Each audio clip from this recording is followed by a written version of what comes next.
heard that. Yeah, like, Hey, yeah. I'll say it again. Welcome to the ghetto. What they were shooting out here last night?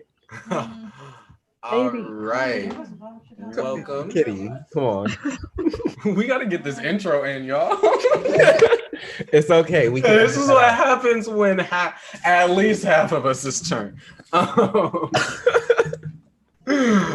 Okay, welcome to Founders Speaks with your founders, Reggie and Collin. Today we have special guests, Ashia Ajani and Chardonay Thomas. Reggie, what are we talking about today?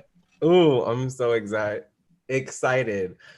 We will be talking about environmental racism, ecofascism, and how the environmental movement has and kind of is still failing the Black community. Yeah, there's so much to say about this. Who would like to start? I feel like Ashia got a lot to say. I thought that it was, I think, at least importantly, I think it's really important to address that Collin and Reggie, like, y'all are both from a place that is unfortunately a prime example of environmental racism and environmental fascism. So I thought that that was like an important place to start, to specifically look at, especially in this moment, how larger corporations are saying, oh, we care about Black Lives Matter, but you're poisoning the communities that you claim to care about. So that's kind of where I wanted to start, just talking a little bit about that, and then also maybe talking a little bit about Collin's poem that addresses that very issue. Because I love that poem. I love that poem, first of all. Yes. I mean, I think the first moment that I realized how bad Richmond had it with Chevron being right there was when the explosion that they had. I was in high school. The Chevron refinery explosion. Right. I was in high school and I remember how, like, I think at the time I was going to school in San Francisco. Yeah, I was going to Richmond High. When it happened, I was at football practice. We heard the explosions. We saw the smoke billow up into the air. And Richmond High is not that far away from Chevron. It's maybe at most a 7 to 8 minute drive. Immediately, we had to go inside. This was whack. They still had us working in the weight room. Oh, fuck the weight room. Fuck the weight room. Fuck that coach. Wait, who? I don't know if he's still at Richmond High, but it was Coach Odicio. Not only did he work as hella hard, but he had me paying way outside my damn position. But back to ecofascism. I don't know if y'all know her or are familiar with Urban Tilth. Yeah. It's a farm in Richmond. Yeah. Mm-hmm. And I remember because before COVID and everything hit, sorry, my cat just jumped up to the bookshelf and knocked over all my shit on my desk. Because she don't care. Rude. I remember talking to her because before COVID hit, I was supposed to go out to the farm. I was supposed to talk a little bit about the legacies of Black flight from the South into Richmond. And Collin talks about this in his poem, just like the choices that Black folks have been forced to make to survive. And I was going to talk to her a little bit about the history of the farm. Her ancestors came in that big wave after like Reconstruction, moving out west. And she just told me like this really vivid story just about that blast, because she was alive. You know, I mean, it didn't happen that long ago. Like she saw it happen in real time. And I remember that like not everybody got a payout. Like a couple people who really complained and hooped and hollered and demanded that they get some sort of compensation got a payout. And I remember her mom saying, yeah, $5,000 to repair the paint on my car. What the fuck is that going to do for my lungs? Like, what the fuck is that going to do for like my kids' lungs? And so even when these big corporations take some sort of responsibility, they either continue doing it because they can get away with it, or they try to deny all sort of culpability and responsibility in that saying, oh, well, Black people just have higher rates of asthma, or they have higher rates of diabetes, or they have higher rates of blood pressure, or you can't directly attribute this cancer to this refinery or this toxic sludge. And it's just, and it is ecofascism. It's evil in the way that they systemically deny Black people agency to advocate for themselves, and to say, we don't want this in our neighborhood, we don't want this in our community. And then thinking even further back, the choices that our ancestors, not even our ancestors, that our like grannies and our grandpas had to make, so that they could survive and so that they could get payment, working in those toxic refineries, working with toxic waste and sanitation and stuff. And I don't think that that's something that is acknowledged enough in the environmental sector, the choices that Black and Indigenous people specifically had to make in order to survive, and how those choices gave us all of these health burdens that were never really ours to carry. And then somehow we get attributed, oh, why are Black people dying so much? Oh, why do Black people have like high rates of cancer, blood pressure, whatever? The call is coming from inside the houses. Like it's what, like is something not clicking? Yeah. I think what really irritates me about this is that these are the sort of issues that if we were a white community, the environmental movement would be so on. Like Chevron, like they like, I worked for an environmental nonprofit that was trying to ban straws in Alameda, but was doing no work in Richmond. Like that's like, you think, you know, yes, ban plastic straws or whatever, you know, save the turtles, but like, I think the theme of today has been niggas is dying. I think for real.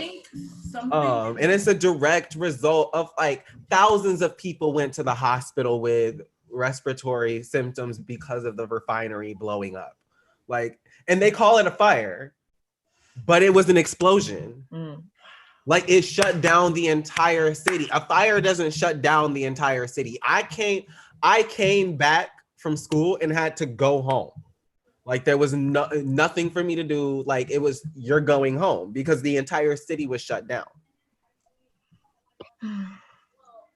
Like, that's not, like, they minimize what's going on in our communities. Like, it's not detrimental. I think another thing that we also have to address is not just the corporations' influence, the corporations' hand in it, but also local government. One of the biggest reasons why Chevron Refinery is able to do as much as they're doing in Richmond is because they're putting a shit ton of money into the schools. They're providing a shit ton of jobs. People who are on city council used to work for Chevron. So you have Chevron saying, I mean, yeah, we're sorry about the asthma, but look how many jobs we provided for the city. Half of y'all would be out of work if it wasn't for us. Oh, look, you remember how your school just got $3 million in funding? Yeah, that was us. So with, I mean, they have a scholarship.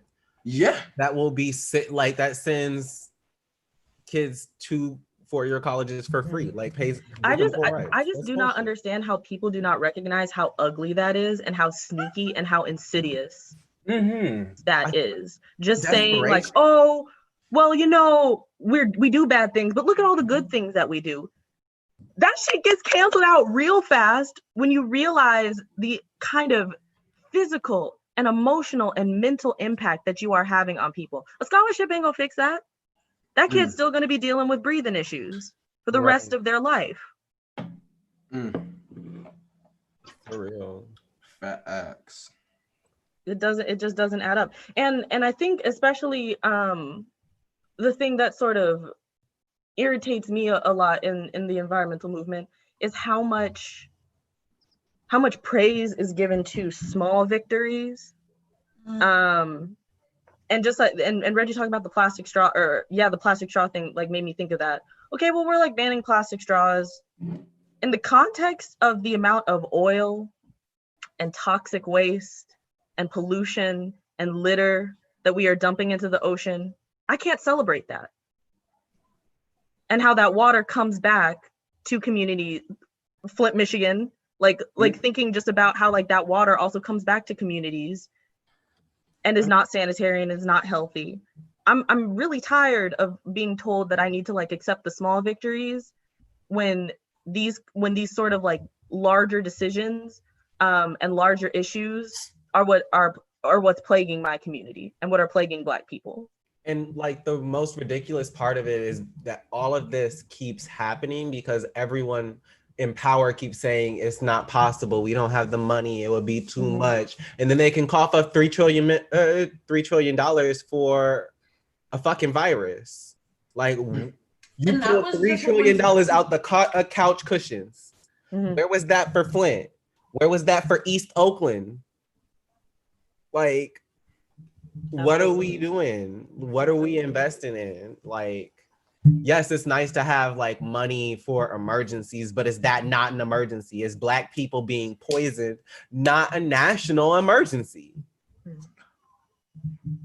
And I think that's another issue of the environmental movement itself, because the environmental movement loves to compromise.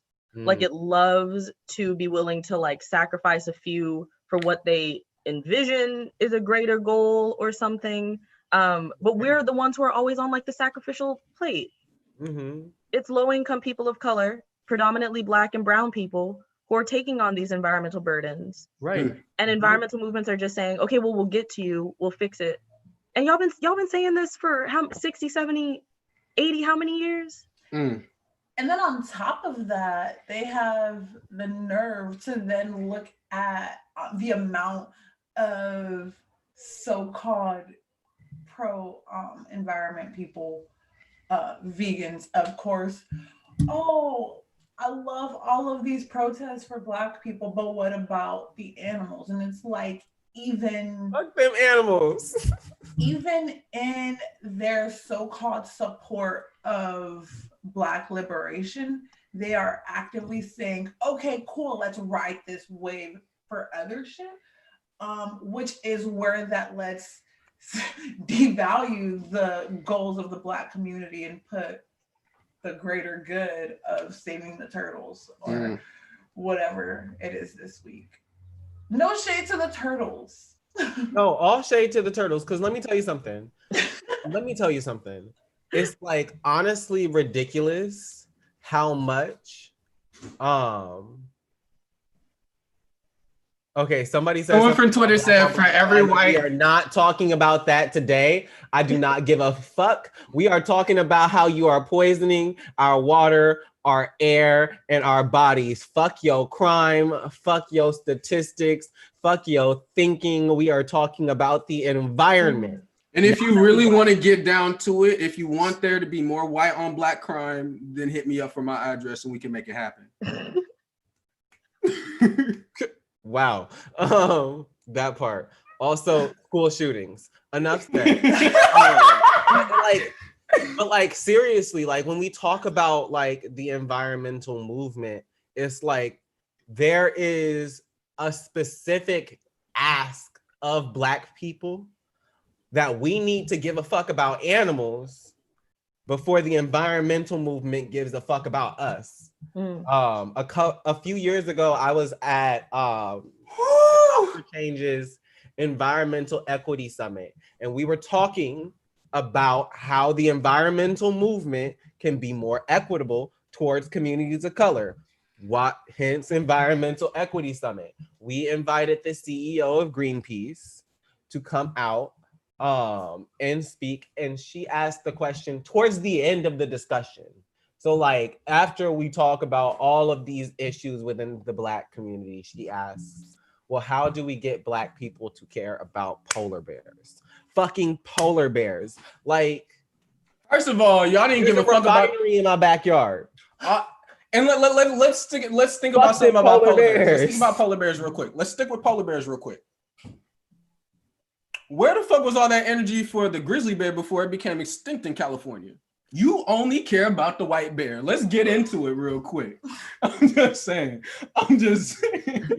Okay. Like it's always the polar bear. Okay. Next thing you know, you're gonna ask me, do I know where I'm from? Unks and using an inappropriate amount of essential oil. Omar Johnson would be proud of that one. I mean, it like to me, at least from my perspective, all environmental issues are intertwined. And the only reason that I say that is because environmental violence is a direct result of white supremacy. So if you really care about the polar bears, you would work on dismantling white supremacy. Even though polar bears are white, but technically they're black because their skin, if you shave a polar bear, their skin is black. Also, they're just some white passing niggas. A white? Did you just say a white passing nigga? Yeah. That's what polar bears are. All bears are black. But you can't talk about environmental issues without addressing, at least in this country and even probably globally, you cannot address white environmental issues without talking about imperialism and without talking about white supremacy. You just can't do it, because a lot of the laws that we have in place, even if they are environmentally beneficial laws, are a direct result of white supremacy. Take the national parks, for example. The national parks, as we understand them today, should not exist as we understand them today, because that is indigenous land that was seized from indigenous people. Indigenous people were kicked off of that land to make room for the national parks. And to get into the national park, I don't even know how much it costs to get into some national parks, but that even is a financial barrier. Not allowing people whose land you have seized from them to equitably interact and be in national parks without pay. Why? This is a whole other thing. I could go on forever and ever, but why do you have to pay to get into a national park? I don't see evidence of where that money goes. Is it going back into supporting indigenous communities? Is it going back into supporting Black communities? I just don't see it. We got a few comments from looks like probably Twitter. Some folks said, someone said, "Can y'all see our comments?" Yes, we can see your comments. So don't act up. We can. Someone asked, "How are you?" Niggas are dying. Yeah, niggas are dying, and we're talking about it. Somebody is saying something. I don't know what it means. It's in another language, I think. It's in another language. But it's nice to see that you are watching, and I hope you are having fun. All right. Yeah, I think it's really important to talk about like exactly what, like, one of the key points of like environmental degradation was industrialism, and that was a direct result of imperialism.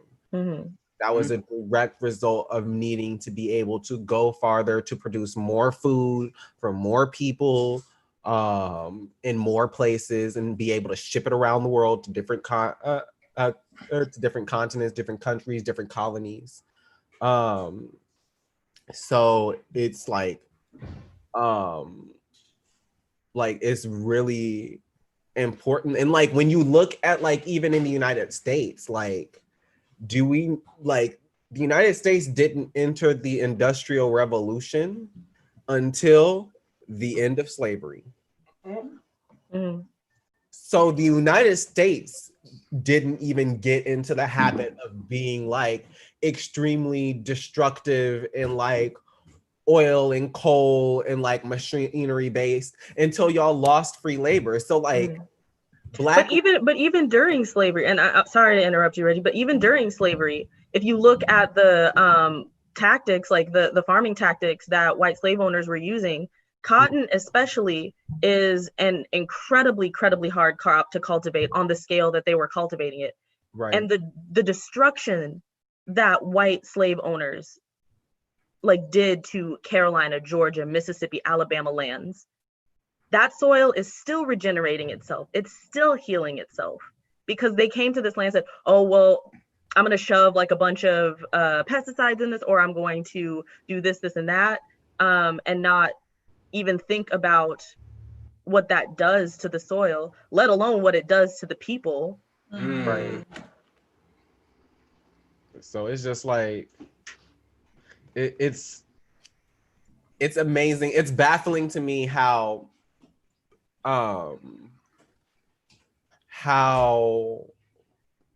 people try to disconnect imperialism, white supremacy, industrialism, Western expansion from the environmental movement. It's not an all humans are bad type thing. It is you fucked up the culture. Like dead ass. Let's look at any indigenous religion, any indigenous culture anywhere, whether it's Africa, the Americas, whether it's in Asia or even parts of Europe. All those indigenous cultures are so in tune with nature, yet white folks are asking, why don't black people care about the polar bears? Because when we did, we were murdered, we were enslaved, we were disconnected from our roots with the earth, and then y'all fucked shit up and said, help us fix it. Real fast though, not only did they fuck shit up, but part of what they did within white culture, was they demonized nature. Demonizing nature was a huge part of coming to the Americas. If you look at early American literature, which if you choose to do that, read it in Old English and translate it, it's a lot more fun because it's really boring. But a lot of it is really about, there are two movements mainly. And I'm highly over generalizing, but there's this figure, the Green Man, and he's categorized as either this evil demon coming from the forest to destroy mankind, but prior to that, he was basically like the forest, like in a divinity that was worshipped. And that's just one example, but all of the literature, all of the culture was, hey, not only do you need to like take on slaves and all of that, but please also cut down the trees. We don't want nature here. That's the idea of civilization. And then let's talk about the nerve then of sort of like this like enlightenment and like post-enlightenment thinkers to be like, oh my God, I miss nature. Like I need to find a place for me where I can just be and sort of like fetishizing this pastoral existence that only a select few wealthy people can fully enjoy. Thoreau's mama was doing his laundry when he wrote Walden. Field in your poem, I immediately turn the page. I'm like, no. You talking about like the only field I know got my blood in it. Exactly. Period. Wow. Let's talk about that. Let's talk about the romanticization of plantation imagery. Like that's not, first of all, like totally. How you gonna get married on a plantation and not think that all them like dead slaves is gonna come and fuck up That's everything why you got going on in your life? Just divorce because y'all got plantation weddings. Y'all I just don't understand. I don't understand why nothing goes right because you got married on a plantation, ho. Exactly. It's honestly, that's the story of America. You know, honestly, all the shit going on in America right now, you would think that it was built on Native American burial grounds on the backs of enslaved Africans or something. I don't know. That just sounds like a recipe for bad juju to me. The United States, as we understand it, is a burden and a curse. It really is. No, I'm like not even playing right now. I know. It is a burden and a curse. It's relieving to hear it from somebody else. Someone said Pinterest really banned posts of recently banned posts of plantation weddings. That's not enough. Like, you know, okay, Pinterest, no more plantation weddings on your website, but like, why are there plantation weddings in the first place? About the fact that Pinterest recently banned this, like, it's not like this is something that Pinterest saw was happening and immediately reacted to. This was something that Pinterest this year. Didn't acknowledge until Black people weren't fucking with Pinterest because of the plantation weddings. And there was a whole thing about it. Oh, that was in January. That was this year. Can we just acknowledge how long this year has fucking been? I thought that shit happened in 2018. And like, this is kind of like, With Pinterest is a prime example of what's wrong with the environmental movement. White people are constantly fucking up and then asking brown people not only not only asking brown people to help, but acting like we don't care. And okay, no, but here's the thing. They ask us to help, act like we don't care. Then when we give out the advice, they don't fucking do it. and then wonder why they don't have our support. Yeah. Right. Or do some modified version of it and claim it as their own idea. It's weird. It's like listen, Stop colonizing. People might not agree with this. I personally am a spiritual person, but the sheer amount of spiritual bad energy that white people have collected over the years. This is how I know that there must be something in the afterlife. Someone's got to get punished. It ain't gonna be my black ass. Someone is bound to be punished. And maybe some people were talking about how I remember in the early stages of COVID, people were just like, oh my God, it's like Armageddon, like white people are finally gonna get their comeuppance. But then you gotta factor in all the different ways in which this world tries to kill niggas. And COVID ended up, instead of being a great equalizer, it ended up being another sort of like environmental divider. Because Black folks are the ones who are dying at higher rates. Black folks are the ones who usually have pre-existing conditions that lead to COVID death. And yet racism somehow didn't stop.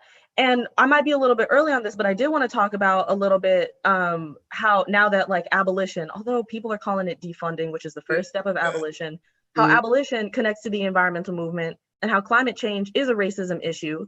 Because what do you think is going to happen if we don't abolish the police and we start getting like climate curfews and stuff? Who do you think is going to be like PG&E already shutting off our power just so that fires don't start? Exactly. Right. I mean, who is going to have the burden once things really start to get scary? I mean, that's so important to talk about. Like, we cannot have an infrastructure that overly polices Black people at all. And also have a movement that wants to have systematic change towards the environment that's always going to negatively affect Black communities. Like we can't, like you said, like if we have a climate curfew, whose neighborhoods are they going to be in? Like if we ban factories, whose neighborhoods are they going to be the last ones to get the factories out? Like if we're not looking at it at a certain standpoint. I mean, even with like the way that we have crafted environmental protections, like with Standing Rock, that pipeline was supposed to go through a white neighborhood and they legislated it the fuck up out of there. The environmental movement has always protected white communities at the expense of Black and Indigenous communities, always. And I would like to say, just like even thinking about that, you have to understand that like as an environmentalist, you need to be anti-racist and you need to be anti-border. So much eco-fascist rhetoric is, oh, we need to close the borders. Borders are important because we can't accommodate this many people. We need to control who's coming in and coming out. We need to control people who are taking care of our planet. You know who's taking care of our planet? The farm workers who are picking your food. That's who's taking care of your planet. And when we think about like a borderless world and a borderless society, that then means shared responsibility of our ecosystems. And what does that look like? And who should be leading that? And where can we get money for that? And where does that money go into? I'm just gonna say, I'm gonna be real with y'all. I personally am thinking that in the next, 10, 15 years, if I last that long, I'm taking my ass down to Cuba. Yep. Fuck the bullshit. Get the fuck up out of here. Because as much as I love my people and as much as I want to stay here, and I'm hoping that one day I win the lottery. I'm hoping that I make it big because all y'all coming to Cuba with me if you want. I'm gonna have a All list. right. Y'all can come with me because I'm tired of it. I'm sick of it. All right. Melody says longest year ever. Shout out to Melody, regular viewer, always shares our content. Yeah, shout out to Melody. Speaking of regulars, I'm gonna do shameless plug. We are still doing our Patreon campaign. If we get 30 patrons, we can let all of our performers into our events for the free. So visit patreon.com/Rich Oak Events if you want to see more content like this and other events such as slams, open mics, and showcases. Yeah, right now we're sitting at 20. If we can get 25 by the end of this podcast, that would be super lit. So go to patreon.com/Rich Oak Events to support. Back to the conversation. When borders got brought up, my first thought was the weight. When we look at the borders in agriculture, I know words, the entire model of how we do it is built around control of the land and what's growing and where it's growing and how it's growing. And in a lot of ways, it doesn't really make sense. Like, and if you drive from North Cali to South Cali, or whichever way, driving past where our fields are, it's like, damn, this is really how we grow our food. That doesn't look right. There's nothing natural about it. When we think about having like all natural food, what's if it's not grown in a natural way, picked naturally, I stopped looking into Monsanto and shit because it's just there's no way to really avoid food that you don't really know about. But when we look at having natural food, if nothing is natural about the process, then even when it gets to us, it's like, yay, I have my all natural genetically modified foods grown on these plantation like fields, instead of like when white people got to the Americas and they're like, oh my gosh, look at this perfect path along all of these fruits. This land is just so magical. And what really happened was the natives saw what was growing and edible and kind of just tended to what was there and built a path to get to what was there and let it nature do its thing and just eat it, because that's kind of how the world was made. A book I suggest for folks who are tuning in, especially like the Black folks who are tuning in, is if you're interested in what Chardonay was talking about and sort of looking at the history of that sort of plastic really and fake sort of like planting, and then also looking at like the legacies of African and indigenous farm work. A really good book for that is Farming While Black, Leah Penniman. It's really thick and it goes over a lot of different stuff. But it's a really great resource in learning just how fucked up our farming system is, and ways that you actually, if you're interested in it, can be on a path towards holistic, regenerative agriculture and the like. Can you say the name of that author one more time? Leah, Leah, and then Penniman, Penniman. I got to interview her. Oh my god, it was amazing. Hold on, pulling something up. A quick note on the food that they give us. It's always like the areas that get the test run of the modified foods, for example, is always like the poor, usually Black and brown communities. Um, I mean, it's not even just like genetically modified. It's like the reason I'm talking about genetically modified is because we got apples once and we didn't eat the apples. Like we ended up using them to like smoke weed out of.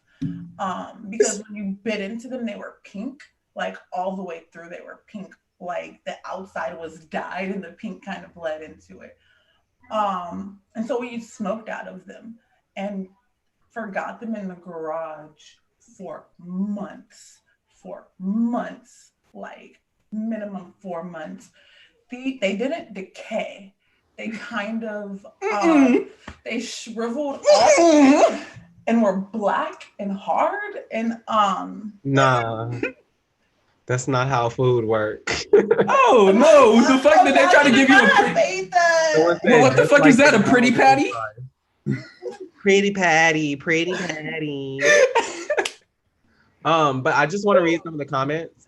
Someone asked, "Is this a conversation for Black folks or for white environmentalists?" Both. Yes. I would say this is a conversation about white environmentalism, but from Black folks. So it's a conversation to everyone.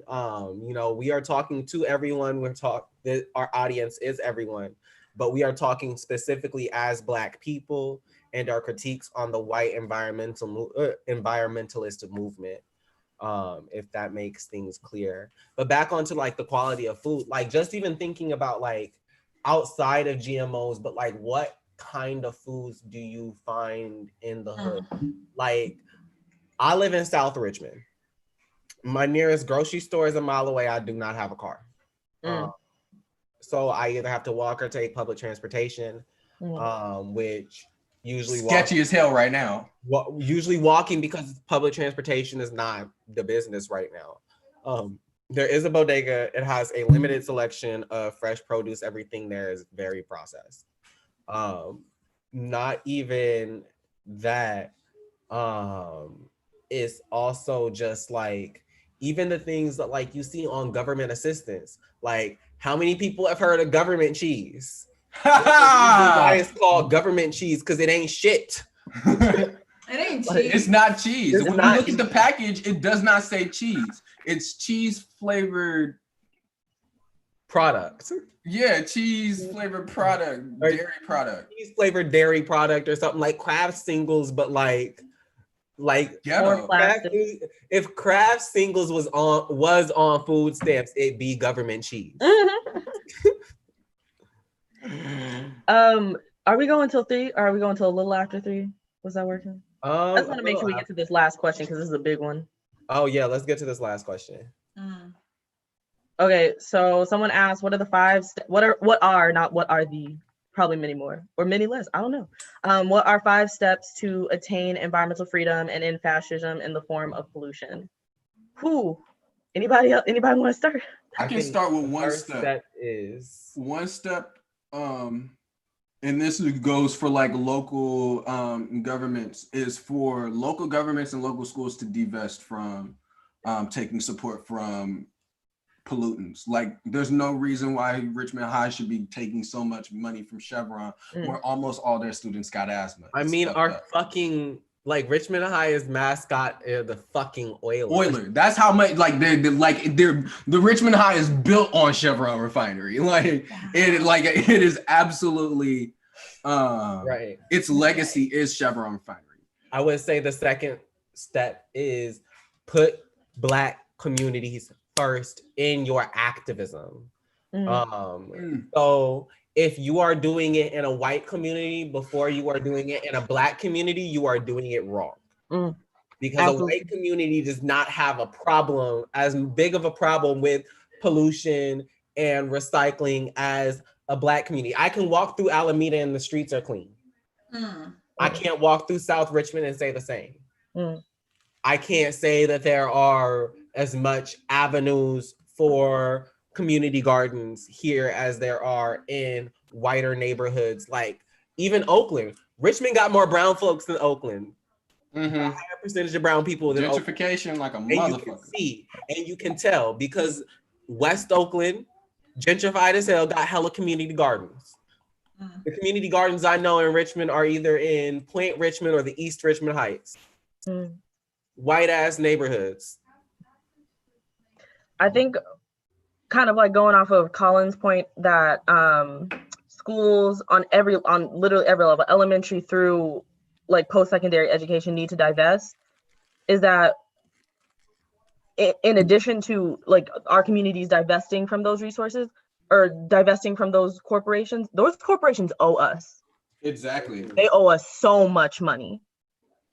So part of our reparations as Black folks needs to come in the form of environmental reparations too. Not just talking about money, but also talking about land allocation. We got Reverend Ashia up in here preaching. We can work on growing our own food. And I just want to pitch that you would be surprised if you look up, like there is probably a Black owned or a Black and Indigenous directed CSA, which is like community share, like agriculture in your area that will deliver food to you, and sometimes does accept EBT, and sometimes does do discounts or sliding scale delivery depending on what your financial situation is. So definitely look into it because they're way more than I think people realize. Great resources. Another step, yes, we love the resources. Another step is actually answering the Hip Hop Prophets question, what can we do to end food insecurity and food deserts? Which is, as individuals in Black and Brown communities, we should be working on building our own gardens. Like, and I don't mean like everybody's growing collard greens. I mean, me and Collin are growing carrots and green beans, and somebody else has a peach tree and some fruits, and somebody else has, really working together and having our own community gardens when not provided. Because we can't wait until, we can't wait for white people to get their shit together for us to start eating right and taking care of ourselves. Ain't nobody got us but us. Yeah, like, I think it's one of those situations where honestly we need, as Black folks, we need to be fighting for our environment, our communities, our air, our water, our access to food, the same way that we are fighting right now against police brutality in a get down or lay down type situation. Like, we're going to put a community garden here and you're going to fucking like it. We are going to turn this abandoned building into a fucking grocery store and you can kiss our Black asses. And for Black people who have wealth, that is the direct sort of action that you should be doing. Like, if you are a Black person and like you have disposable income or you have family money, like that's the kind of thing that you should be investing in, because there are so many people like in our community who would love to have something like that but don't have the time and don't have the money to do it. So that is where Black, like myself included, because I am like a privileged Black person, what I do is I make sure that I am giving a portion of my income to Black foodways and to Black birth workers, because those are two areas within our community that need so much support. And I think one of the biggest problems, especially with,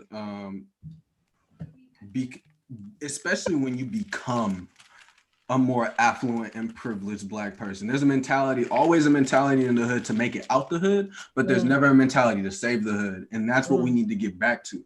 We honestly should not be moving out of our neighborhoods. We should be making the places that we live safer, more sustainable, rather than just saying fuck it and getting out of here just to face racism in some white neighborhood and maybe have some nice vegetables. It like think about it. Like, if let's say you're a doctor, you can basically send your kid wherever you want.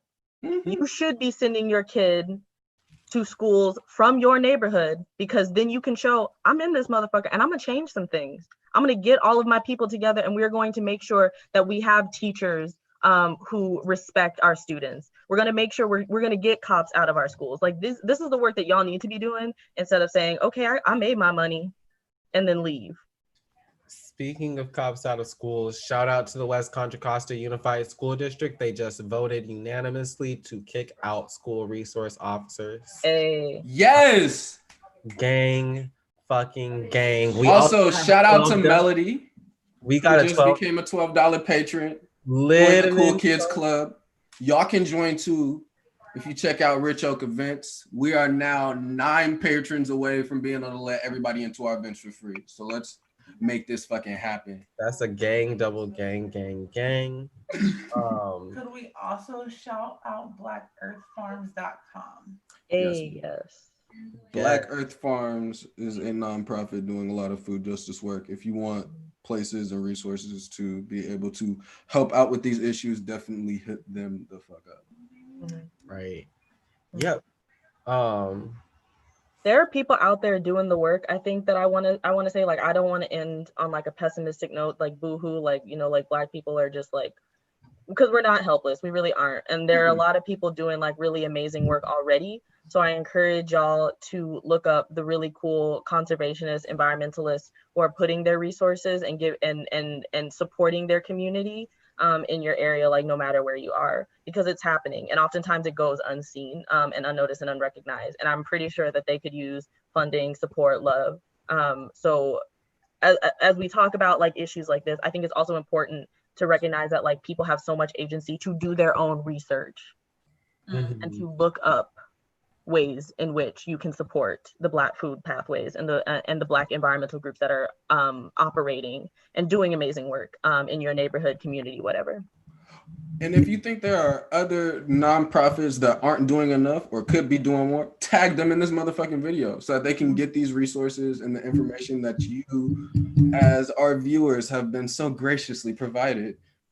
Yeah, I think it's really important now more than ever, while the spotlight is on our community, to like really hold these big organizations accountable. Where's Greenpeace right now?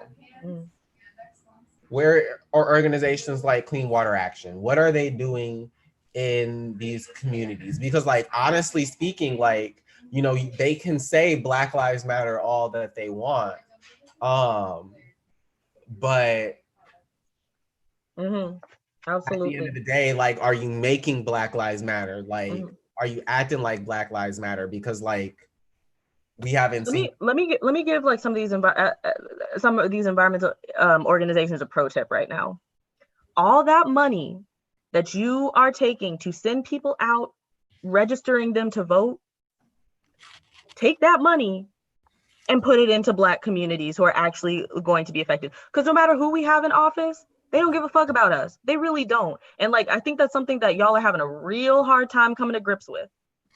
That money is better put directly into community, directly put into the hands of Black people, directly put into the hands of queer and trans Black folks who are holding it down and keeping the community. Like Congress is like what, 80% white, and you think they know what to do about Black folks? Exactly. They don't care. They only care about the Black vote. Even then, they don't even really care about that much. They only care about the Black vote when they need it. Exactly. Like in California, no one gives a fuck if Black people vote in California. Like, you can say all you want, but go to Georgia and see if they don't want that nigga vote. So 2 comments I want to read out. So Melody says, anybody who wants to help make changes in the way Alameda police and Alameda police policies should hit them up. They're working on some racial justice in the Alameda Police Department, so definitely hit them up if you want to do things about that. Also, Dino Hall says, I would like to bring some Oakland poets to Chicago to perform in our future. Gang, I love Chicago. Events. Bring me out. Yeah, Dino, if you could send us a private message, we'll get something cracking. If you want to hit up Melody, their email is Melody spelled MELODYEM5443@gmail.com. Definitely keep in contact with the folks in your local community who are doing work. So thanks so much for the shit you're doing, Melody. Yes. And also, you know what? I have another tip for environmental nonprofits. Fire your leadership. Woo! I'm going to be completely honest. It has been 70 years and they have not done right by Black communities. That is institutionalized racism. It needs to come from the top down. Fire your leadership. Put Black revolutionary activists in there. It's really important that you are not going to do right by Black communities if you do not have Black leadership, because you're instinctual.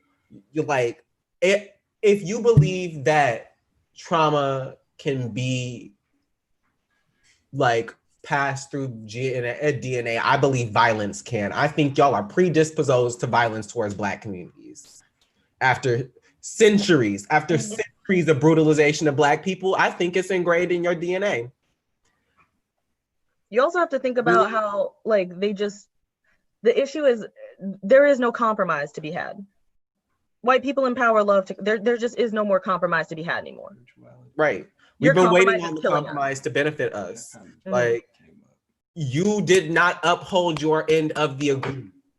The agreement was if Black people supported this movement, it would support our communities. We have been supporting. Like, if you look in my cabinet, you wouldn't even be able to count the amount of plastic bags I do not throw the fuck away. Like, recycling, niggas been reusing, niggas been composting, niggas been saving, niggas been scripping and scrapping, and what have we gotten? Jack shit. So, can we also acknowledge that the Black community has never been good on or been big on throwing away plastic bags? Period. Or anything. Like, way before white people was like, oh, plastic bags. It was like, well, I keep those. That's, I keep my plastic bags to hold my other plastic bag. You know, we repurpose. I have Tupperware. I have empty as a part of our culture. Jars. That's what I have. Every empty container is Tupperware. Like, exactly. Exactly. Oh my goodness. Is that I can't believe it's not butter? It's probably not butter. Probably just it's probably olives or some shit. But no, like, seriously, like, it's really important that you cannot do right by Black communities without having Black communities being involved in the decision-making process. That is the problem. As somebody who used to work for an environmental nonprofit, that was the biggest problem, was that they recognized they had a problem, but they had nobody in leadership that was capable or willing to make the sacrifices that were necessary in order to make it equitable for Black people. That requires you firing some people. That requires you replacing things. That requires you reprioritizing what happens. That requires you losing some funding from some racist ass organizations that won't support the work that you're doing. And you're going to have to figure out a way to make that up, because your commitment needs to be to low income communities, Black communities, before it is to capitalism and the dollar and everything that has destroyed the environment. Like, you cannot save the environment without saving Black communities. Period. You can't. That part, period. In fact, you can't save the environment without starting with Black communities. You can't. Like, you gotta tell them. But you know, we're not ready for this conversation. Even though we've been having it for the past hour. It needs to be said and it needs to happen. Otherwise, y'all ain't gonna have nobody to blame but yourselves. And even on the point of funding, look at what organized like low-income people have been doing in terms of the bail funds and in terms of covering funeral costs. I mean, we raised the sheer amount of wealth that we have to redistribute. It ain't much compared to like what corporations and what nonprofits have, but we've been doing more useful stuff than y'all have. With our little bit of unemployment checks. $2,000 for a bail fund in 24 hours. That's like the power of our communities. We can do shit like that. Like, you're not relying on us. Like, I mean, the fact that like organizations that are canvassing in Black cities will redline Black neighborhoods. I know this because I've looked at the maps. Yes. Also, speaking of fundraising, this week we will be raising $1,000. We're trying to raise $1,000 for the Afro Urban Society. They are a Oakland-based organization connecting Black people with cultural members of the African diaspora with culturally relevant artistic outlets. They recently just finished their Onye Ozi Fellowship, connecting African Americans with continental Africans, talking about the connection and relationship between those two communities, how they can be closer, the history of how it's been separated. And yeah, they're a really great organization. We will have more information if you check out our Instagram pages, our Facebook pages, YouTube, it'll be all there. So yeah. But yeah, fire your leadership, fire your board. Fire your board, fire your board, fire your board. If your board is majority white, fire them. In Parable of the Sower, that's how you pronounce that word, right? In Parable of the Sower by Octavia Butler, there's this quote, a child cannot grow in their parents' shadows.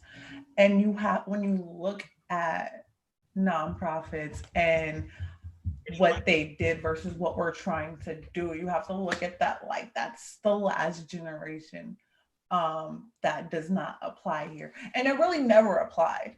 But we can't change the past. We can step out of that shadow and stop bullshitting.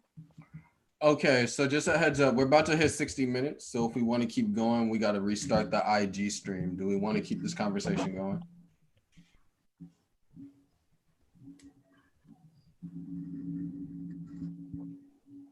Do we have anything else to say about the environmental movement? Any more questions from the audience? I mean, the environmental movement is a lot like feminism.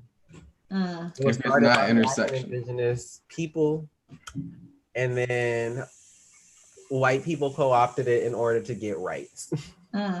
Isn't that what has happened with pretty much all rights movements? Colonizers stay colonizing. Like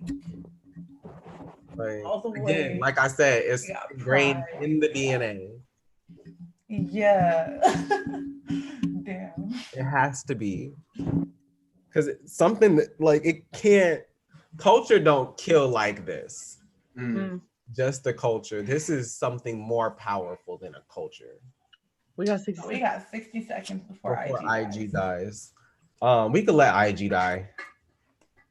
Nobody's watching on IG right now. Bye, y'all. Bye, we'll y'all. see IG later. Bye. But for y'all who are faithfully watching on Facebook and YouTube, you get the premium content. Premium content. Oh no. Wow. Hit me up for my premium Snapchat though.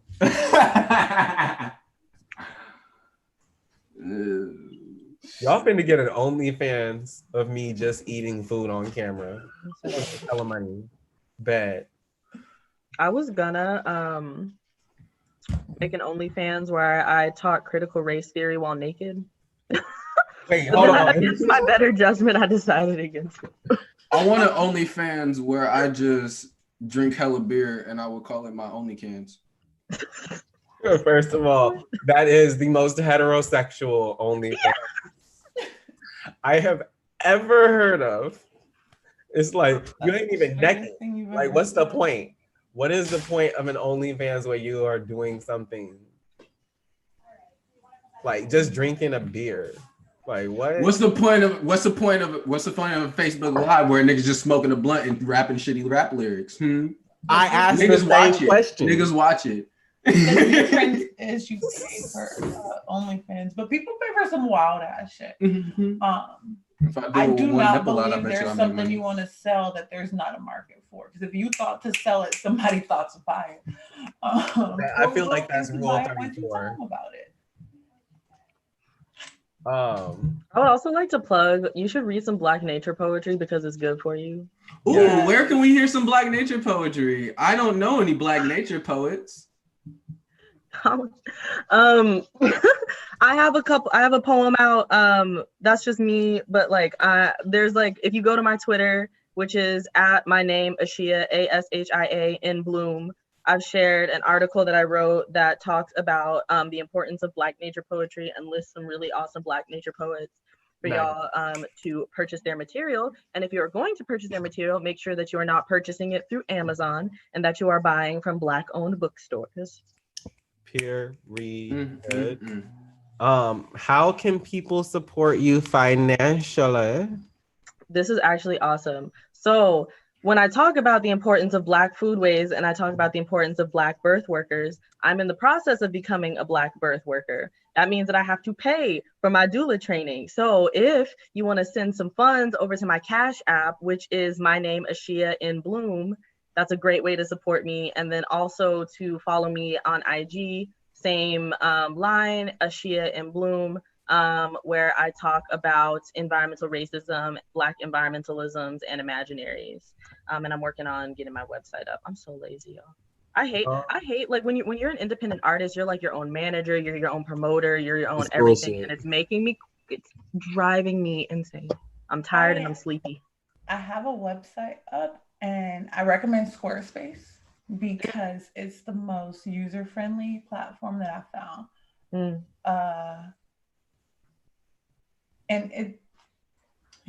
I was gonna go somewhere else with that sentence. Yeah, but like y'all, please support Ashia. Yes. It's really important that we support Black birth workers because the medical system is killing Black birth givers. Yes.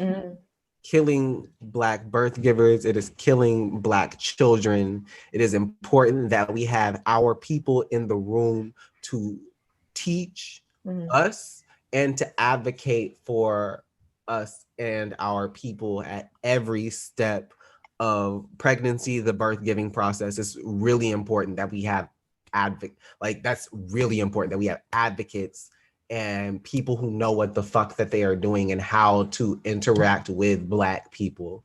Absolutely. I think I'm trying to remember where it's at. I think someone is working on, yes, in San Diego County, someone is working on building their own birth center, a Black birth worker. And I'm going to put a link to their GoFundMe. And I'm wondering if we can like put that up. Yeah. Also, to keep the conversation going for our premium niggas. Premium niggas. The hip hop prophet, aka Kev, what's up, y'all? Says, why haven't Black people started rioting over Flint and environmental racism? We did riot over Flint, but at a certain point, we realized, the government's not about to do shit, which they didn't and never did shit. So we started getting our water from other places. We started raising money and GoFundMes for bottled water campaigns and things like that, and providing safe water for our community. So at a certain point, yes, protests, rioting, all of that shit works, but when it doesn't, you have to now stop focusing on getting other folks to help you and focus on what can we do to help ourselves in these moments? What can we do to build our community stronger? Hashtag Capitol Hill Autonomous Zone. And like we have to realize that the only reason why, like, allies have to realize that the only reason why we're protesting is because we are giving you a chance to get involved. We are about to make shit happen with or without you. And that's what Flint showed. They're going to get clean water with or without you. Yeah. We are asking you to get involved because it will be easier and it will make you look way less racist than you actually are. We're really giving you an out. Yes, we're doing you a solid by asking you to join us because we're ready to fuck some shit up. I wholeheartedly believe Black people coined the term "come hella high water." Yeah. That's really what it's going to be at this point. I also think it's really important to point out that one of the tools of white supremacy is erasing the ways in which we have protested and rioted and always fought for our rights. I mean, there are still people now fighting for legislation to clean the water in Flint. So I think it's really important to acknowledge that wherever there are problems in Black communities, there is never nobody doing something about it. Yeah. There are always a myriad of people doing something about it, and they are being intentionally ignored and pushed off to the side and removed from the spotlight. So Arvin's in the chat saying something about Elon Musk. What is Elon Musk doing? Colonizer. I mean, yeah, but what specifically is he doing this time? Colonizing. Oh yeah, he said he was going to fix the water problem. Oh, did nothing. There it is. Oh yeah. When the fuck is that gonna happen? What did you do? You built a rocket. Nigga. No, tag this nigga Elon Musk, because I'm still wondering if you said you was gonna fix Flint, where the fuck is that water at? And matter of fact, like, are you gonna do something about East Oakland too? Because that's a lot closer. Let's talk about it. My thing has always been like, do not make promises you can't keep. Because once that breaking point hits, it's gonna be your ass. Niggas keep receipts for every purchase.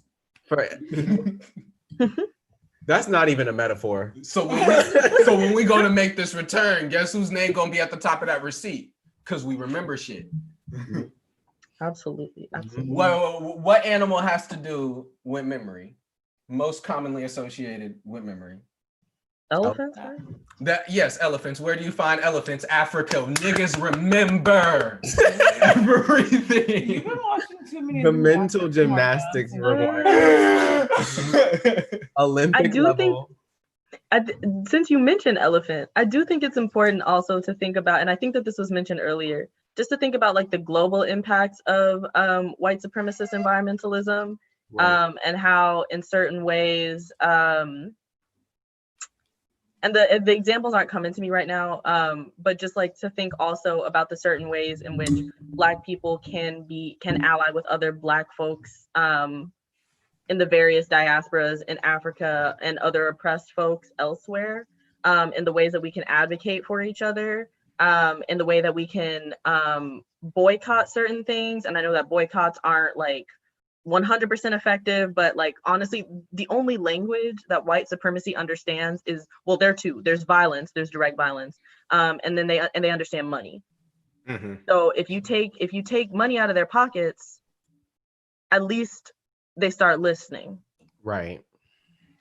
I will never depend on white folks to give me my freedom. And that's another important thing that I think that we all need to like start to keep in mind, especially now, especially looking at how Black radical thought is being watered down and distilled to appeal to white liberal masses.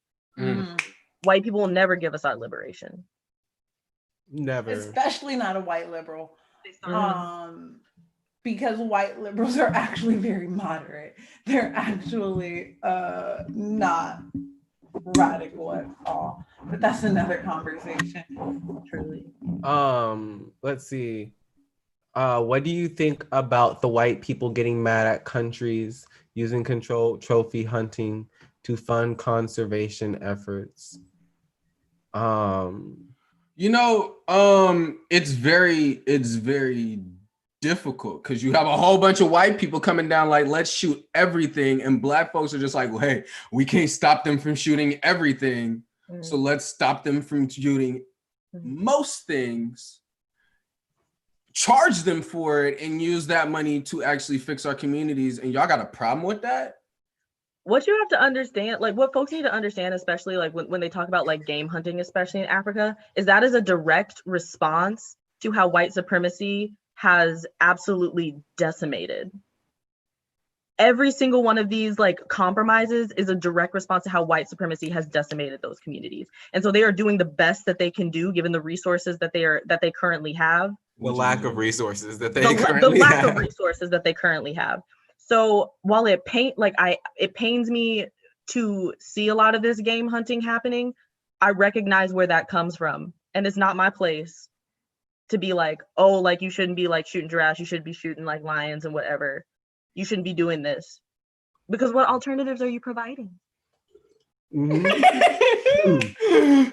my God. I would like to hear your alternative. I'm kind of sick of white people being the problem and then saying that our solutions are wrong without providing the solution. Like, you cannot be the problem and not the solution, and then complain about how we solve the issue. Does this November's election do much for Black people's fight for clean water and air? First of all, elections don't do shit for Black people, period. Whether it's about clean water, civil rights, police brutality, just general respect. Joe Biden can't even spell Black people. Y'all are gonna Trump really actively hates our Black asses. Like, what Joe Biden's Alzheimer-ridden butt in the White House, expecting something to happen. I'm waiting for Joe Biden to, in a dementia rage, just call us all niggers and get it over. I'm just waiting for it because I know it's coming. I know it's coming. No, wait. He kind of did. He was just like, well, if you don't know who to vote for, you're not Black. He sat up there on the radio and called everybody a bunch of coons. I just can't. I have actually never been more proud to be called coon by a white man in my life. I just don't understand how people can, after watching what went down, how people can still support the two-party system. It just does not make sense to me. The founding fathers did not support the two-party system. They said it would be the downfall of this nation if people pledged more allegiance to a political party than the populace of the nation. It was a founding principle. Like, one of the things the founding fathers got right. Two-party system sounds kind of fucked up. Like, also slavery was a founding principle, so I don't give a fuck about what the founding fathers got to say. All I know is they ain't worked out for niggas. But when white people are just like, yeah, that's a little bit too far, you know, shit's gone way too far. Speaking, it's gone way. When white people say it's gone too far, it has gone past the point of no return. If you look at like police violence, for example. They started beating white people's ass. And that's when people... Like, honestly, like, they started beating white people's ass, and now they're like, oh, shit. Like, damn. That sucks, huh? And we just sitting up there like, that one James Franco meme. Oh, hey, it's your first time? Like, it's your first time getting your ass beat by the cops? It's your first time being afraid of a militarized police state? Wow. Cool. That's hella cute. Like, welcome to the club. Like, you know, we got cookies and, you know, institutionalized slavery. But they don't want to acknowledge that the prison system is institutionalized slavery. We talk about modern day slavery and the new Jim Crow, but what it really Black is, men slavery never actually stopped. There's more Black men. They were just like, well, let's just change the way that it looks. Can we talk about how there's... So that we look better, because now we're not calling them Black, we're calling them criminal. Can we talk about specifically how there's more Black men? Not talking about not Black women, Black trans folks, but just cis Black men in prison in the entire slave population of 1860. Like, what if you started counting those other populations? What does that number start to look like? And see, wild. A whole other conversation that I'm just going to acknowledge real quick is I've seen that quote before, but I've never seen a quote on the numbers of Black women and trans women, femmes in general. We disappear. Like, I'm watching I'm watching women and femmes who are radically pro-Black totally disengage from the current protests because of the severity of Black men not giving a fuck about Black women. I mean, it's even in like the activism. Like, I'm watching live streams run by grown ass men, and they're hitting on little ass girls while they're sitting up there talking about Black Lives Matter, and it's just like, it's nasty as fuck. It's like, I hate all you niggas. Yes. But even going back to like the prison conversation, if we're talking about environmental racism, prisons are in fact a direct result of not just white supremacy, but environmental racism. what the fuck do you think that does to a person's physical and mental and emotional health to put them into a concrete, like, whatever by whatever cell? Fighting to keep. And you know what? And these white folks really hate zoos, don't they? These environmentalists really hate zoos. Exactly. What do you think that does to a person's psyche? Also, prisons themselves, once climate change started, I don't know if y'all are hyped to this, but prisons have some of the worst, some of the shittiest infrastructure of any buildings in this country. You have prisons during the hurricane season's flooding, people getting infections and getting diseases from dirty water that is pooled at the bottom of their cells. You have people who are dying from heat stroke because they don't have air conditioning in prisons. In cement cell blocks, they don't have air. You're basically being cooked alive. The number of people who have died in these heat waves, the number of older people who are who have been in prison for 20, 30 years for oftentimes petty crimes are dying because of this system. Again, another thing that I'm going to say, you can't be an environmentalist if you're not also a prison abolitionist too. You can't. I mean, it's just like, even when it comes down to prison labor, so somebody put some stupid shit in our comment section on Twitter. Somebody else is arguing with them on Twitter. Shout out to the nigga that's arguing with them. But I'm not even going to say what you said because you don't dignify a response because you're nothing to me. And see, you know what? I really like that this happened because this proved I will stop talking shit when other niggas start talking shit for me. So thank you for arguing with this motherfucker in the comment section. Because I was about to be on that ass. Yeah. But for real, it's really important to acknowledge prisons' roles, and then just the militarization of the police. Do we think that tear gas, a chemical weapon banned in war, is not having an adverse effect on the environment? I was inside of a community center at the protest, didn't even go outside for the protest. I got home the next day and I broke out in a painful rash. I still have the scars here. That was 3 weeks ago. If we're talking about if we're really going to talk about the police, let's get into it. Even down to the tactics that they use or the equipment that they use is detrimental to the environment. Back on the whole prisons being the worst built, the worst infrastructure in the country. But let's talk about what does that have? What does that have? Do y'all think that has an effect on schools, given the fact that a lot of lower income schools were built modeled after prisons? Oh yes. Oh, it's the same carceral logic. Not only were schools in general, actually, really radical statement. Schools in general should not exist, period. Because of the way that they exist. Preschooling learning was you're learning high school level material way younger instead of learning the same thing consistently with a little bit more forever, and not actually gaining any type of knowledge. The school system is actually modeled in a way designed to make you more fit to do a basic labor job better than your parents did it. That is the reason the school system exists. That's why it's modeled the way it is. That's why you hate it so fucking much. I mean, I think it's also, if we're going to talk about prisons, even relevant to right now, with COVID, with the infrastructure, and we're talking about health, there is intentionally not a lot of information about what's going on with COVID in prison.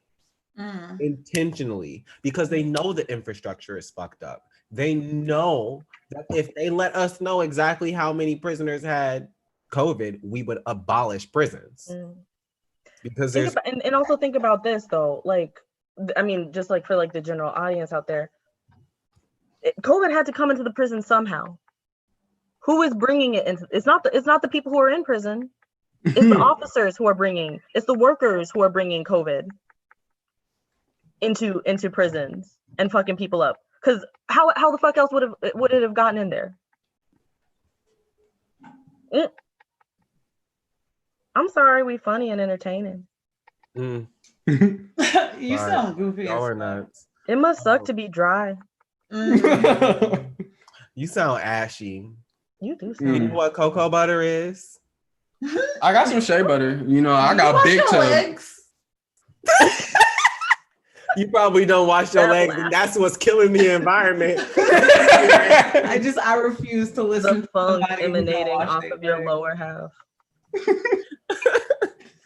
Um, Not be me. Hey, they don't want you to know. That's how COVID started. they wasn't washing their legs. They wasn't washing- Hey, look, I told you I'm ready to be on that ass. Was it our first episode we roasted somebody for 45 minutes? 45 fucking minutes. That was the second show because that was the show I was in. Yeah, that was I the wasn't second in show. the first But I went COVID to in first- psychiatric hospitals. But let's talk about that. We don't even know what's going on there. Like, one. Yeah. hospitals have shut down. Like, we don't know what's going in and out of hospitals. We do not know what's going in and out of prisons at this point. Like, all of these institutions that are kept, that are meant to lock people up, have shut down all lines of communication. We will never know what our most vulnerable populations are going through. Because they're not keeping records of it. They're not releasing those records. They're not telling us what's going on. They're not telling the people in there what's going on. I mean, even COVID in detention centers. Yeah. Can we talk about how ICE is now spraying down immigrants with toxic chemicals? Oh my god! Right? Supposedly they're spraying them down with disinfectants. Richard said, "Are y'all going looting tonight? What's your address, and we'll see what's up." Wait, are we going looting tonight? I don't loot because I don't. But if you give it, I don't loot. Thank you. I don't loot because I shoplift. But you know, I partake in the act of Columbusing items in which I go around and claim things as mine. It's my divine right. So. Right. That's what you did in the museums, right? Yeah, but also, you know, I don't diss looting. Like, you know, do your thing, but you know, I mean, we don't have to do looting, but if you give me your address, it can be a home invasion. White people looted the environment. Well, let's talk about that. Even the concept of property as we know it is like a white supremacist notion. The idea of like the tragedy of the commons or whatever, that's just unchecked greed. And so dividing things up into private property is a further way to one, not respect the ways in which all of nature is symbiotic, and to divide up territory that relies on other biomes to exist and to thrive, but also criminalizes people who are not part of that privatized property. Right. Literally, if you catch someone stealing, why would you put them in prison? Why wouldn't you just give them some money? That concept just makes no sense to me. Like you could fix that real quick. It legitimately, like, it's wild because like it takes more money to put people in prison than it takes for like to rehabilitate them. And like I say this as somebody who works with like system involved youth, like in a program that's specifically designed to take youth that have been to jail or been like on probation or like all that type of stuff, and give them the life skills that they need. And to be honest, it's like our funding, like I think the organization that I work for, which doesn't just do this, like we're just one program out of like 10. Like I think our organization has like a $3 million budget total. So like my program is just a small portion of that. So it's like And we have like 20 kids coming in and out of our programming every year. So it's like, I bet you it costs more than $1 million to keep 20 kids in prison. For about half the amount of money that it takes to have everybody in prison, you can send all of them niggas to Stanford for 4 years. Damn. All of them. Everybody who's in prison could be sent to college for half the amount of money. Actually, less than half the amount of money. But it just goes to show what the prison system is for. It's not to rehabilitate, it's to create. It's a market. If prisoners make money, why do you want to get rid of prisoners? They're in the business of creating criminals because it's profitable. If you disenfranchise the neighborhood, they start stealing, they start murdering, all this other shit happens. You lock them up and make money. Their kids get caught up in this cycle that you started. They go to jail, make even more money. Their kids are caught up in this cycle. And forever is the plan, which is why abolish the whole system. That the point of the system was for us to be the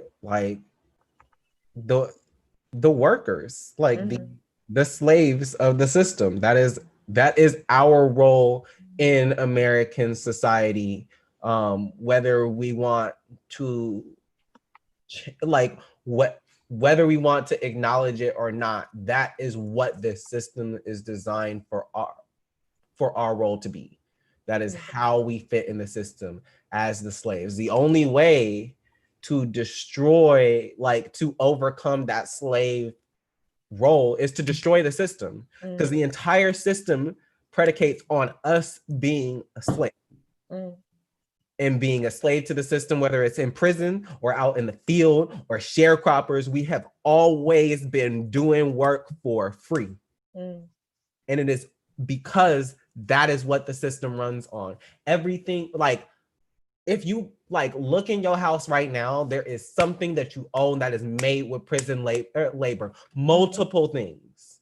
Whether it's prison labor from this country, prison labor from another country, it is all prison labor. It is we have sweatshops in the United States. In every major prison, every private prison got a sweatshop in it. And it's really important. It's someone said, prisoners being used to fight fires, and then when they get out, they can't become firefighters because they got fucking felonies.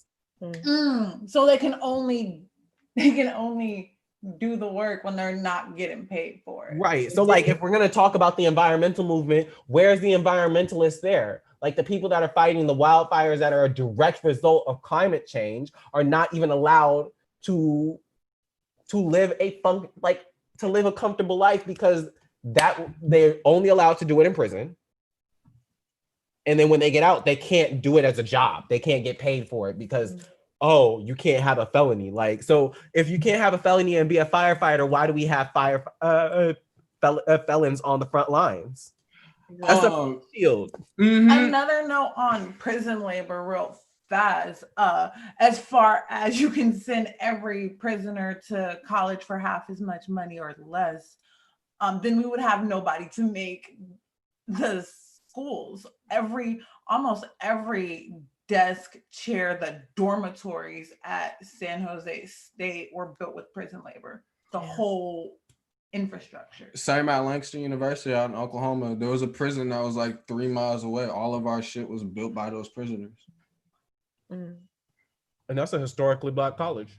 To me, if your environmentalism does not, and this is where I'm just weaving in some of my own queer environmental theory. If your environmentalism is not based in an ethic of care, and an ethic of care for your fellow human beings, an ethic of care for the land that you inhabit and the lands that you benefit from, what is the point? Environmentalism shouldn't be about preservation, cutting off human access from things. It shouldn't be about punishing people for things that are so wildly outside of their control. Your ethic of care needs to extend throughout human populations, and you need to start really doing that inner work of why am I so fixated on punishment? Why am I so fixated on upholding white supremacy? Why am I so fixated on creating zones where human beings can't interact with their natural environment? And I hate environmental rhetoric that's like, the environment doesn't need us, we need the environment. No, the environment does need humans.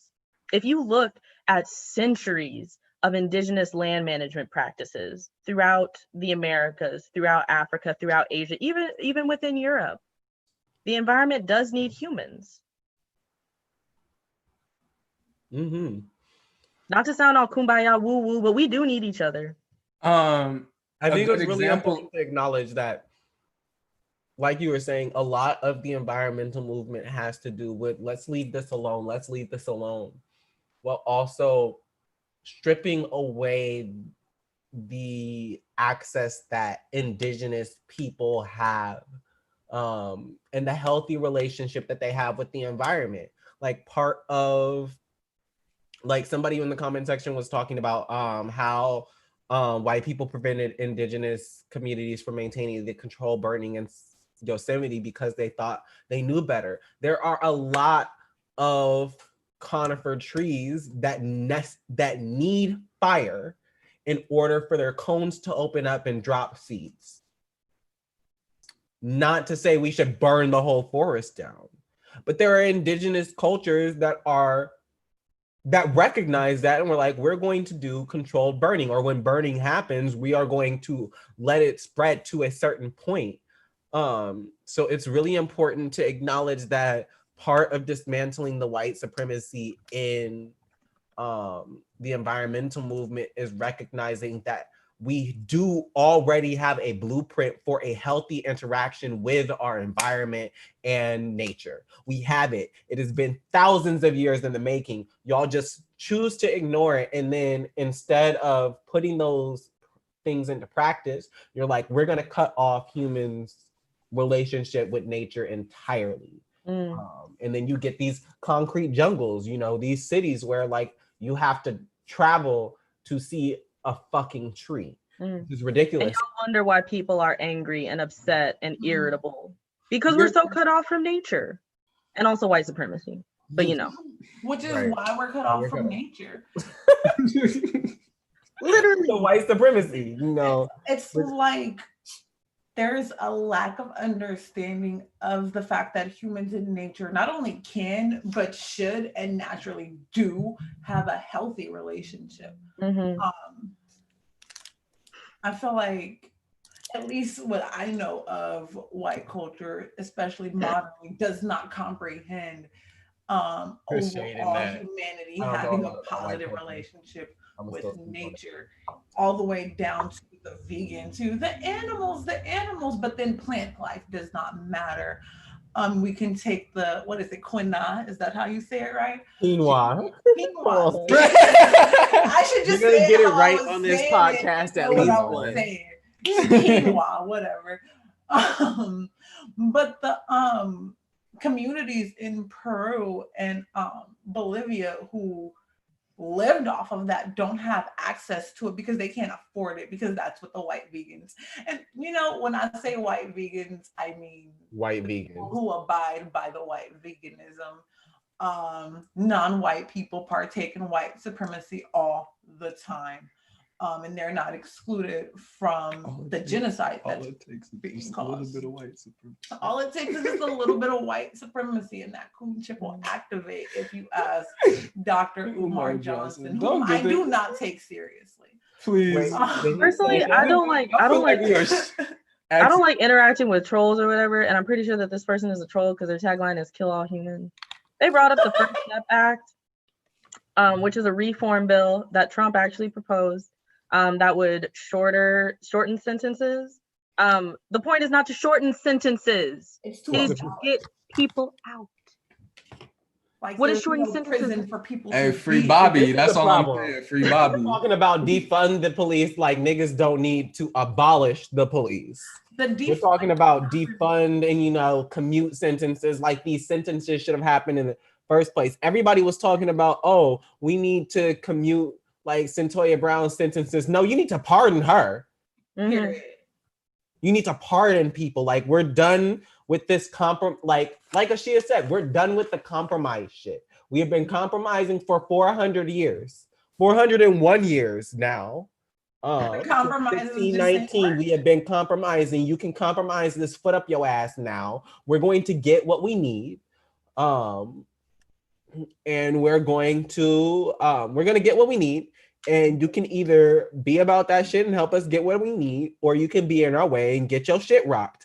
But either way, change is going to come. Change has always come for the Black community, whether or not your white folks have wanted it. You didn't want us freed from slavery. You didn't want us to vote. You didn't want your schools integrated. You didn't want the buses integrated.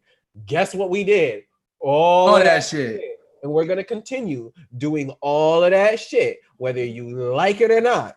So you either get with the program or you become part of the problem, and we solve problems around here. I don't understand with how accessible Angela Davis's writings are. Not even just Angela apparently Davis's she writing. has like Angela Davis on Spotify. Sorry, I missed. You know Spotify? Apparently, I haven't looked it up, but apparently some of her speeches are on Spotify or on other streaming services. It's not even just her writing. She's still accessible. She's still accessible. Like, I mean, not now because talks and shit. Like, so it's like, honestly, like, whenever somebody's like, "What about this? What about this?" I'm just like, honestly, just read a fucking book. Like, if you could fucking read, like, that would honestly save all the trouble of asking these dumbass questions. Like, all you have to do is read a book written by a Black person to know something about Black on Black crime. All you got to do is read a book about by a Black person to understand the history of race in America. It's actually not rocket science. It's just reading a book. If there is so much information out there. So much. Google has a lot of these books. You can read a blog post now. You could watch a YouTube video. BuzzFeed got shit on it. Come on now. Stop playing. Y'all don't like BuzzFeed. Y'all don't like BuzzFeed. Lit. So I think LOL. Someone linked a racist TikTok video. That's cute. Okay. You have a great day while you're blocked. In other news, people get behind the screen become so bold. Another note on the way ecofascism has affected the Black community is in our spiritualism practices, because herbs and herbalism is so heavily ingrained, even like our medical field, our food. It is the basis of a lot of what we do for like generations, like before we got to America to now. And that relationship was strict directly because of white supremacy and the fear of it. Specifically because of what happened in Haiti with the Haitian Revolution. All Black ties to any type of African indigenous religion or spiritualism was demonized, and is still demonized to this day. Absolutely.